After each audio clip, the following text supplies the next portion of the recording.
What if the greatest lie in Prince Harry's legal war wasn't told by the media, but by Prince Harry himself? Not in front of cameras, not in the courtroom, but in private, quiet messages to the one person who knew him before the headlines, before the palace drama, before Meghan, even. Chelsy Davy. This isn't the story we were supposed to get. Not from a prince who staked his public image on being the wrong party. The betrayed son, the grieving husband, the target of a ruthless tabloid machine. No, this story peels back the curtain on a far more unsettling reality. That behind the tearful testimony and passionate denunciations of the press, there may be something calculated, something manipulative, maybe even something dishonest. Before we continue, please hit the like button, subscribe to the channel, and turn on the notification bell for updates. And the person pulling back that curtain? Chelsy Davy, the woman Harry once called the only one who truly understood the cost of royalty. Now, more than a decade after stepping away from Harry's life, she's reappeared. Not with a tell-all book, not with a Netflix deal, but with evidence. Cold, quiet, time-stamped proof that Prince Harry may have known the truth all along and chose to bury it. Because, according to Chelsy, the leaks that fueled Harry's public crusade against the media didn't come from the tabloids. They came from someone much closer to home, someone inside the palace. And worse, Harry knew. He admitted it, at least to her. And then he blamed the press anyway. Why? That's the question no one wants to ask. Not the British press, not the American media machine, not the biographers or brand managers or YouTube pundits. But we're going to ask it. Because something about this entire case, this entire performance, doesn't add up. Let's back up. This week, Prince Harry flew into London for another round of testimony in his lawsuit against Associated Newspapers, the publisher behind the Daily Mail and the Mail on Sunday.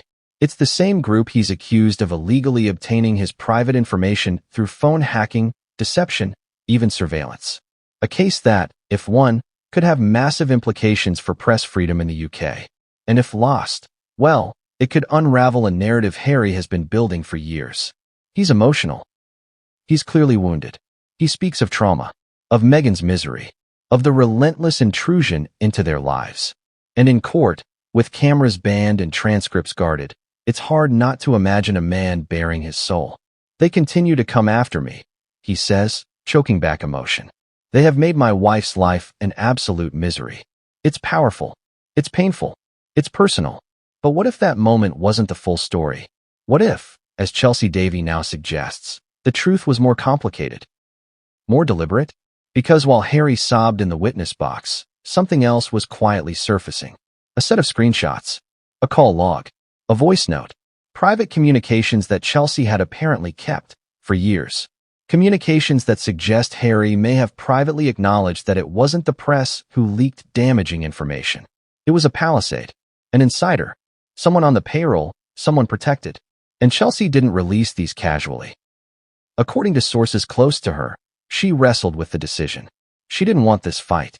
She didn't want to take sides.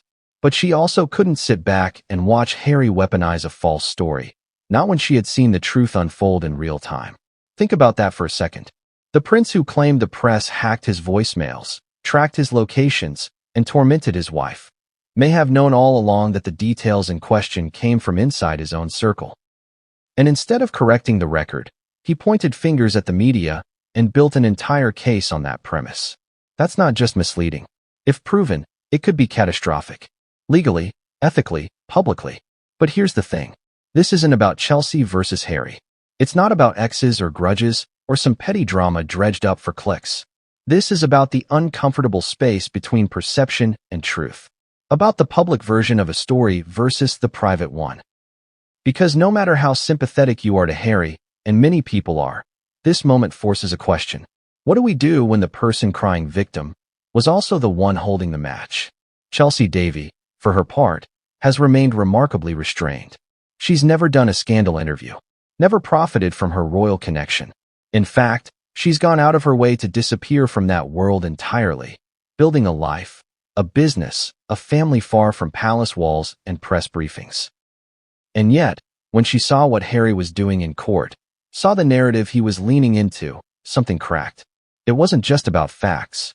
It was about conscience. Because Chelsy knew something the rest of US didn't. She knew that Harry had once sent her a voice note, late at night, frustrated, angry, acknowledging that it wasn't the Mail or the Mirror who leaked a story about Meghan's panic attacks. It was someone close. A senior aide. It's someone on our side, he said. They think leaking makes them look important. Let the press run with it, better them than us. And yet, months later, Harry went public, claiming the same story was manufactured by the media. He cited it in interviews, used it to build public sympathy, named it in court filings. That's not just a contradiction. That's a lie. And for Chelsy, it was the final straw. Now, here's where this gets even more complicated. Chelsy never planned to reveal this. These weren't weapons. They were relics. Private moments saved out of habit, buried in the digital graveyard of an old phone backup. But once the trial began, and once Harry invoked not just the press but also his own trauma, the guilt, the grief, the pain, something shifted. Because Chelsy was there during that trauma. She lived through Diana's shadow with him. She saw what the institution did to his psyche. She understood him in ways even Meghan, some say, never could. But she also knew what Harry was capable of when cornered, when threatened, when narrative meant survival. And now, years later, watching him wage a public war with half the truth, she made a decision. Silence would make her complicit. But why now? Why not years ago?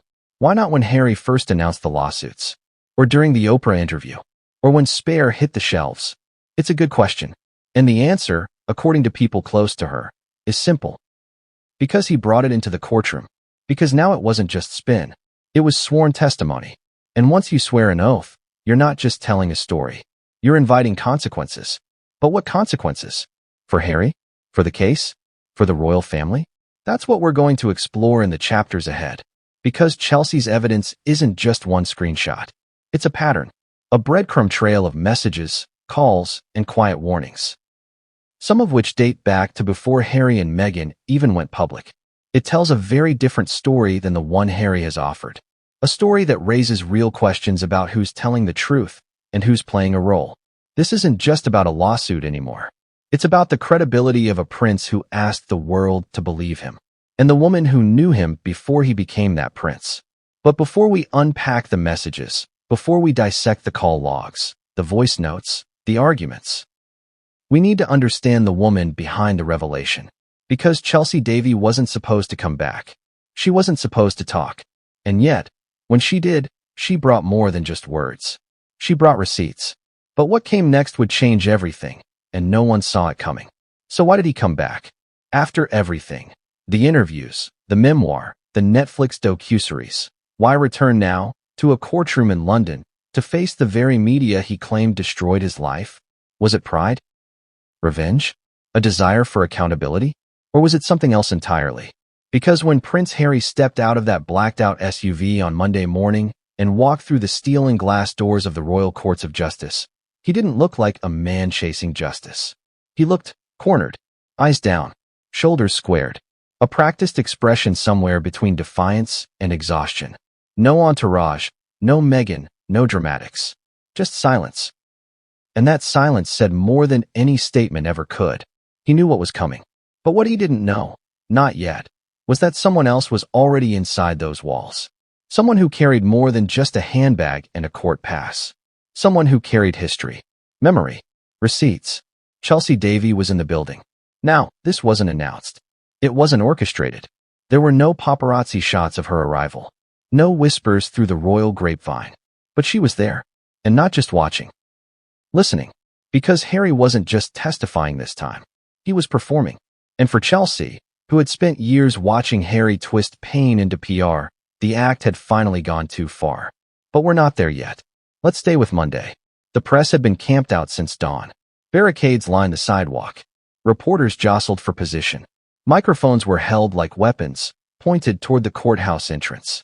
And then, finally, he appeared, not flanked by bodyguards or publicists, but alone. A man walking toward the reckoning he thought he controlled. Inside, the mood was tense. Not explosive, not chaotic, just tight. Like the air had been sucked out of the room and no one was allowed to breathe until Harry opened his mouth. And then he did. Not loud, not weeping, but measured, almost rehearsed. He spoke of violation, invasion. years of feeling hunted, of living under the microscope of public scrutiny and private suffering. He spoke of Meghan, of how the tabloids twisted her every word, warped every glance, weaponized every moment of vulnerability. They made her life a misery, he said. They continue to come after me. They've never stopped. And for a moment, just a moment, you could believe him. Because who hasn't seen those headlines? The relentless coverage, the cruelty, the spin? Who hasn't wondered how anyone could survive it? But then came the shift. As Harry's testimony deepened, it wasn't just about pain. It was about blame. He accused Associated Newspapers of knowingly publishing falsehoods, of hacking voicemails, of paying private investigators to stalk him. He insisted that the stories, the ones that exposed details of his personal life, could only have come from illegal sources. But what if they didn't? That's the question Chelsy was asking herself from the back of the courtroom, because she remembered differently. She remembered the late-night messages, the whispered phone calls, the internal complaints about a staff member leaking to cover their own back. She remembered Harry being furious, but not at the press, at the palace. So when she heard him say those words, when she watched him weaponize a half-truth under oath, something inside her broke. It wasn't just the lie. It was the betrayal of memory. And that betrayal wasn't just personal. It was strategic. Because here's the part that didn't make the headlines. The stories Harry referenced in court, the ones that allegedly destroyed his trust in the media, matched perfectly with incidents Chelsy had already flagged years earlier, not as press breaches, but as palace leaks. And if she remembered that, then surely he did too. So why was he pretending otherwise? Why risk everything? Not just his credibility, but the entire case, on a version of events he privately knew to be false. That's where the mystery deepens. Because the courtroom is not a podcast studio. It's not a tell-all memoir.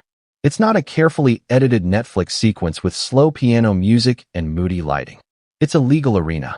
And in that arena, your words carry weight. They echo. And if those words don't match reality, the consequences don't just fall on you. They fall on everyone you've pulled into your story.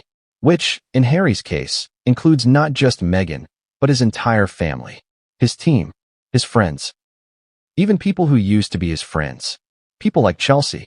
Now here's where things start to turn. Because while Harry was on the witness stand, telling the world how the press destroyed his privacy, court reporters began to notice something unusual. A presence in the public gallery. Not a journalist, not a lawyer, but a woman with sharp eyes, composed posture, and a familiarity none of them could quite place. She wasn't looking at Harry with sympathy. She wasn't crying. She wasn't reacting. She was studying him. That woman, as some later confirmed, was Chelsy Davy. The same Chelsy who, over a decade ago, had walked away from royal life because she didn't want this chaos, this spectacle, this public combustion of privacy. So why was she here now? And why wasn't she looking away? The answer, it turns out, was waiting in her pocket. But we'll come back to that. Because before we get to the screenshots, before we get to the voice notes and call logs and all the receipts, we need to sit in this moment a little longer. This moment where Harry, standing before a judge, began to blur the line between memory and strategy. He said the press ambushed him with stories about Meghan's mental health, that it was cruel, sensational, dangerous. But what he didn't say, what he couldn't say, was that the source of that particular leak was someone working under his father's communications team. Chelsy had heard him say it, years ago. She had seen him furious about it. Don't worry, he'd told her once, after a leak broke online. They think it'll distract from the Charles mess. Let them leak. Let the press eat it. And yet here he was, years later, claiming the opposite under oath. So what changed? Maybe it's strategic amnesia. Maybe it's genuine trauma that's blurred timelines and intentions. Or maybe it's something colder, something calculated. Because if you're building a case that says, I was hunted, it helps if the wolves are always external. It's harder to explain when the call came from inside the house. And Chelsy? She knew exactly which phone it came from. Now let's step outside that courtroom for a second.